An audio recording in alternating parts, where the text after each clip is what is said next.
नमस्कार, खबरें जारी न्यूज 24 पर मैं हूं आपके साथ मकसूद खान। बात महाराष्ट्र की, बात राजनीति की। कहते हैं कि राजनीति में कुछ भी स्थायी नहीं होता।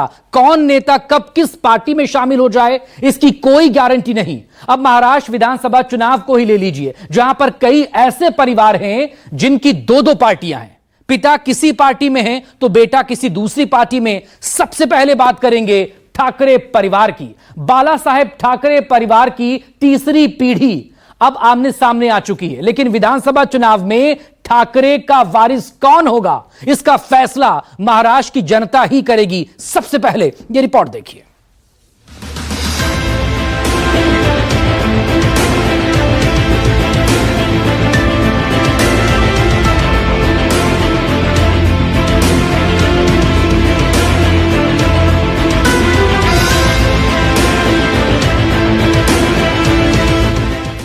बाला साहेब ठाकरे महाराष्ट्र की राजनीति का वो चेहरा जिसने सीधे कभी चुनाव नहीं लड़ा, लेकिन इनके बिना महाराष्ट्र की सत्ता हासिल करना किसी भी राजनीतिक दल के लिए आसान नहीं रहा। लेकिन अब स्थिति बदल गई, शिवसेना टूट गई, ठाकरे परिवार ही एक दूसरे के खिलाफ चुनावी मैदान में। पहले दूसरी और इस बार ठाकरे परिवार की तीसरी पीढ़ी चुनाव में आमने सामने। बाला साहेब ठाकरे महाराष्ट्र में राज करते थे। इनके दो बेटे हुए, उद्धव ठाकरे और राज ठाकरे। शिवसेना से अलग होकर राज ठाकरे ने महाराष्ट्र नवनिर्माण सेना यानी मनसे का गठन किया, जबकि उद्धव ठाकरे ने शिवसेना की कमान संभाली। उद्धव ठाकरे के बेटे आदित्य ठाकरे जबकि राज ठाकरे के बेटे अमित ठाकरे, दोनों इस बार चुनावी मैदान में। 5 साल पहले ही उद्धव ठाकरे के बेटे आदित्य ठाकरे ने राजनीति में डेब्यू किया था।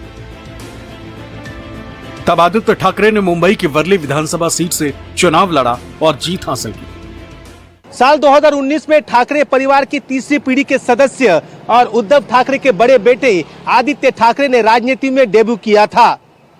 वो 2019 में वर्ली विधानसभा सीट से शिवसेना के प्रत्याशी थे। तब उनके चाचा राज ठाकरे ने बड़ा दिल दिखाते हुए उनके खिलाफ कोई उम्मीदवार नहीं दिया था। तब आदित्य ठाकरे 67,000 वोटों से चुनाव जीत चुके थे। इस बार परिस्थिति एकदम अलग है। इस बार के चुनाव में राज ठाकरे अपने बेटे अमित ठाकरे का डेब्यू करा रहे हैं। अमित ठाकरे माहिम विधानसभा सीट से चुनाव लड़ेंगे। माहिम सीट पर ठाकरे परिवार के साथ साथ शिंदे गुट की शिवसेना भी मुकाबले में। माहिम सीट पर राज ठाकरे की पार्टी मनसे से अमित ठाकरे प्रत्याशी, जबकि शिवसेना यूबीटी ने महेश सावंत को उम्मीदवार बनाया। इसके अलावा शिवसेना शिंदे गुट ने मौजूदा विधायक सदा सरवणकर पर दाव खेला। वर्ली सीट पर भी ठाकरे परिवार में आमने सामने की टक्कर। 2019 में बड़ा दिल दिखाने वाले राज ठाकरे ने इस बार वर्ली सीट से संदीप पांडे को उतारा। वरळीमध्ये उमेदवार आलेला आहे त्यांचा। हो, वरळीमध्ये संदीप देशपांडे, बरोबर ना? हो. त्यांचा एक राजकीय पक्ष आहे आणि प्रत्येक राजकीय पक्षाला समाजवादी पार्टी सुद्धा उमेदवार देते। त्यानंतर वंचितचे उमेदवार देतात। भारतीय जनता पक्षाला मदत करण्यासाठी जे काही फोर्सेस निर्माण झालेले आहेत त्या महाराष्ट्रामध्ये, बरं का, ते प्रत्येक जण जास्तीत जास्त उमेदवार द्यायचा प्रयत्न करतात। लोकशाहीमध्ये प्रत्येकाला निवडणूक लढण्याचा अधिकार आहे आणि अनेकदा वर्षानुवर्ष निवडणुका लढवून सुद्धा यश प्राप्त होत नाही अनेक पक्षांना। ते पक्ष सुद्धा निवडणूक लढण्याचं थांबत नाही, म्हणून निवडणूक त्यांनी लढू नये असं आम्ही कधी म्हणणार नाही। जर दादर मतदारसंघामध्ये आमच्याच परिवारातले अमित ठाकरे निवडणुकीला उभे असतील तर तरुणांचं राजकारणामध्ये स्वागत करावं, ही आमची परंपरा आणि संस्कृती आहे। महाराष्ट्र विधानसभा की स्थिति को देखें तो ठाकरे परिवार में उद्धव ठाकरे की स्थिति राज ठाकरे के मुकाबले मजबूत है। शिवसेना टूटने के बाद शिवसेना यूबीटी के पास 16 विधायक हैं, जबकि एमएनएस वर्ष 2019 के चुनाव में सिर्फ 1 सीट जीत पाई थी। शिवसेना यूबीटी महाविकास अघाड़ी का हिस्सा है, जबकि एमएनएस अकेले दम पर मैदान में। एक घर दो पार्टी होने की वजह से जहां एक दूसरे के सामने चुनौतियां ज्यादा हैं, तो वोट बंटने का खतरा भी बना हुआ। मुंबई से विनोद जगदाले के साथ राहुल पांडे, न्यूज़ 24। महाराष्ट्र में एक परिवार और दो पार्टी की कहानी दरअसल ठाकरे परिवार तक सीमित नहीं है। एक ही परिवार से होने के बावजूद विचारधाराएं अलग अलग हैं। अब नारायण राणे परिवार को ही ले लीजिए। खुद नारायण राणे बीजेपी से सांसद हैं, लेकिन उनके बेटे नीलेश राणे ने शिंदे गुट वाली शिवसेना का दामन थाम लिया। कहा यह भी जा रहा है कि ऐसा सब कुछ सियासी लाभ पाने के लिए किया गया। वैसे ठाकरे और राणे परिवार ही ऐसा परिवार नहीं है जिसमें दो पार्टियां हैं, बल्कि कई और परिवार भी ऐसे महाराष्ट्र में देखने को मिल जाएंगे। रिपोर्ट।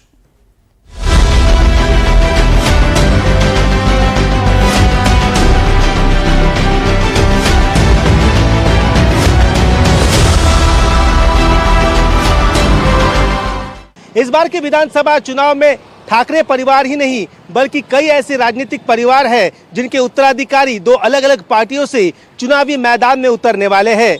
यानी इस बार मुकाबला दिलचस्प होने वाला है।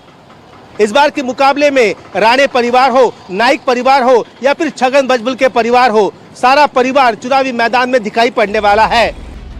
महाराष्ट्र का राणे परिवार भी दो पार्टियों में बंट गया। बीजेपी सांसद नारायण राणे के बेटे नीलेश राणे ने कमल छोड़कर शिवसेना का धनुष बाण थाम लिया और शिंदे गुट के नेता बन गए। नीलेश राणे की जीत पक्की है। इतने लोग यहाँ पर आज मौजूद हैं, इसके वजह से नीलेश राणे इस चुनाव में राणे साहब को जो लीड मिला है इस कुडाल मालवन से, उससे दुगना लीड 52,000 के लीड से जीतेगा। प्रवेश हुआ है। सारे सवालों का जवाब मेरे पास आज नहीं है। पूरी ताकत लगाना वो मेरा काम है, वो मेरा कर्तव्य है। जिस पार्टी में रहूं ईमानदारी से रहा हूं, पूरा कोशिश किया है। जहां पे भी रहूंगा वहां की ताकत बढ़ाऊंगा। यहाँ पे महायुति है, बीजेपी साथ में है। पर आज प्रवेश के बाद एक उस बात का एक सेटिस्फेक्शन है कि जहाँ पे मेरे पिताजी की शुरुआत हुई थी, जिस पार्टी से, जिस सिंबल पे, वही सिंबल से आज मुझे इलेक्शन लड़ने का मौका मिल रहा है। ये बात का सच्ची में बहुत आज इमोशनल आज डे है हमारे फैमिली के लिए। नारायण राणे 16 साल की उम्र में शिवसेना से जुड़े थे। शाखा प्रमुख से लेकर मुख्यमंत्री तक का सफर तय किया, लेकिन उद्धव ठाकरे से बात नहीं बनने पर कांग्रेस में शामिल हुए। कैबिनेट मंत्री बनाया गया। अब नारायण राणे बीजेपी से सांसद। नारायण राणे के दो बेटे हैं, नीलेश राणे और नितेश राणे। नीलेश राणे शिवसेना शिंदे गुट में शामिल हुए हैं, जिन्हें टिकट मिलने की पूरी संभावना है। तो वहीं नितेश राणे को बीजेपी से टिकट मिला। यानी राणे परिवार की दूसरी पीढ़ी के दो वारिस दो अलग अलग पार्टी से चुनाव लड़ेंगे। राणे परिवार में दो पार्टियों को लेकर संजय राउत ने तंज भी कसा है। नीलेश राणे शिवसेना शिंदे ग्रुप में शामिल हुआ है। आज उनको प्रवेश हुआ है। मैं समझता कोकण में अच्छी तरह से ताकत मिलेगी और ये तीन ही जो सीट है और एमपी, ये चारों जगह पे महाआघाडी का वर्चस्व होगा। त्याच्यात मी काय मत व्यक्त करू? कोणी वडील एका पक्षात असतात, मुलगा एका पक्षात असतो, बायको दुसऱ्या पक्षात, तिसऱ्या पक्षात असते, बरं का? मुलं जास्त असतील आणि जेवढे पक्ष असतील तेवढे त्या पक्षात जाऊन गोट्या खेळत बसतात। हे लोकांनी आता त्याच्यावरती विचार केला पाहिजे। बाजूबाजूच्याच मतदारसंघामध्ये भाऊ वेगळ्या वेगळ्या पक्षातून लढतायत। ती राजकीय स्वार्थ आणि राजकीय व्यवस्था जी आहे ती अत्यंत घाणेरडी आहे, दळभद्री आहे। महाराष्ट्र की राजनीति में एक परिवार दो पार्टी की लिस्ट में नाइक परिवार भी शामिल है। गणेश नाइक ने राजनीति की शुरुआत शिवसेना से की, लेकिन शिवसेना से बात नहीं बनी और नाइक एनसीपी में चले गए। शरद पवार ने नाइक की ताकत देखकर उन्हें मंत्री पद से नवाजा। अब गणेश नाइक बीजेपी के कद्दावर नेता हैं। उन्हें बीजेपी ने एरोली सीट से टिकट दिया है। गणेश नाइक चाहते थे कि बेटे संदीप नाइक को बेलापुर से टिकट मिले, लेकिन इस सीट पर बीजेपी ने मौजूदा विधायक मंधा मात्रे पर फिर से दाव लगाया। इससे नाराज होकर संदीप नाइक ने एनसीपी शरद गुट को ज्वाइन कर लिया और उन्हें बेलापुर से टिकट भी मिल गया। लेकिन नाइक परिवार में दो पार्टियां तो शामिल हो ही गईं। चुनाव के समय दल बदलना कोई नई बात नहीं, जिससे एक परिवार दो पार्टी के कॉन्सेप्ट बन रहा है और इस लिस्ट में भुजबल परिवार का नाम भी जुड़ता है। शिवसेना से अपनी राजनीति शुरू करने वाले छगन भुजबल ने शिवसेना में बड़ी बगावत के बाद शरद पवार के साथ कांग्रेस में चले गए और बाद में एनसीपी बनने के बाद शरद पवार के साथ रहे। नासिक से वो इस बार का लोकसभा चुनाव लड़ना चाहते थे, लेकिन सीट शिवसेना की होने की वजह से उनकी एक भी नहीं चली। बाद में उनकी नाराजगी को दूर करने के लिए उनके बेटे को राज्यपाल कोटे से विधायक बनाया गया। नासिक से एनसीपी के सांसद रहे और छगन भुजबल के भतीजे समीर भुजबल नांदगांव से निर्दलीय चुनाव लड़ेंगे, जबकि इसी सीट से छगन के बेटे पंकज भुजबल विधायक रह चुके। खड़से परिवार भी दो पार्टियों से अछूता नहीं। मौजूदा स्थिति में एकनाथ खड़से एनसीपी शरद गुट से विधान परिषद के सदस्य हैं। उन्होंने बीजेपी में शामिल होने की कोशिश की थी, लेकिन कामयाब नहीं हुए। इस समय एकनाथ खड़से एनसीपी शरद गुट में ही उनकी बेटी रोहिणी भी है, लेकिन बहू रक्षा खड़से रावेर से सांसद और केंद्रीय मंत्री, जो कि बीजेपी से है। एक परिवार दो पार्टी की लिस्ट में कई और नाम शामिल हैं। इनमें उत्तर महाराष्ट्र के डिंडोरी विधानसभा के विधायक नरहरी झिरवाल अजित पवार के साथ है, लेकिन इनके बेटे गोकुल शरद पवार की पार्टी में जाकर अपने पिता के खिलाफ चुनाव लड़ने की तैयारी कर चुके हैं। सुनील तटकरे एनसीपी अजित गुट की पार्टी से रायगढ़ लोकसभा से सांसद है, जबकि उनका बेटा अनिकेत तटकरे पेड़ विधानसभा से बीजेपी के टिकट पर चुनाव लड़ने की तैयारी में। सिंदखेड़ राजा विधानसभा से विधायक राजेंद्र शिंगड़े एनसीपी शरद गुट के साथ हैं, उनका टिकट फाइनल भी हो गया है, जबकि उनकी भतीजी गायत्री शिंगड़े एनसीपी अजित गुट से चाचा के खिलाफ उतरने वाली। गढ़चिरौली के अहिरी के विधायक धर्मराव बाबा अतराम अजित पवार के साथ जा चुके हैं। वहीं उनकी बेटी भाग्यश्री अतराम शरद गुट से पिता को टक्कर देंगी। एक परिवार के सदस्यों के दो पार्टियों में शामिल होने और चुनाव मैदान में उतरने से इस बार महाराष्ट्र की सियासी महाभारत दिलचस्प होने वाली है। इससे चुनाव में एक दूसरे के वोट कटने का बड़ा खतरा है। हालांकि 20 नवंबर को महाराष्ट्र की जनता नई सरकार का चुनाव करेगी और 23 नवंबर को नतीजे आएंगे।